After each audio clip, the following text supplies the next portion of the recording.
ஒரு அமைதியான சிறிய கிராமத்தில் பழமையான ஒரு வீட்டில் அன்பான பாட்டி வாழ்ந்து வந்தாள்.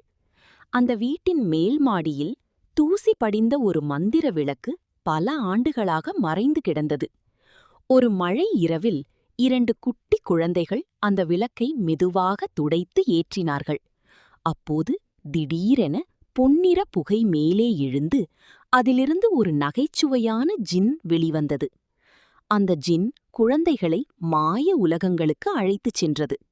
வானத்தில் பறக்கும் தீவு, பேசும் மீன்கள் நிறைந்த கடலடி பேரரசு, ஒளிரும் முத்து அரண்மனைகள் எல்லாமே கனவு போல பிரகாசித்தன.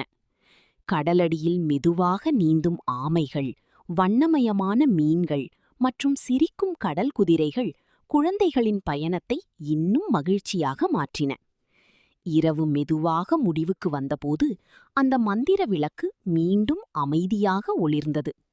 குழந்தைகளின் மனதில் அந்த மாய சாகசத்தின் இனிய நினைவுகள் மட்டும் மெதுவாக தங்கின. அதன் பிறகு ஒவ்வொரு இரவும் அவர்கள் தூங்குவதற்கு முன் அந்த மந்திர உலகத்தை நினைத்து மகிழ்ச்சியாக கண்களை மூடினார்கள்.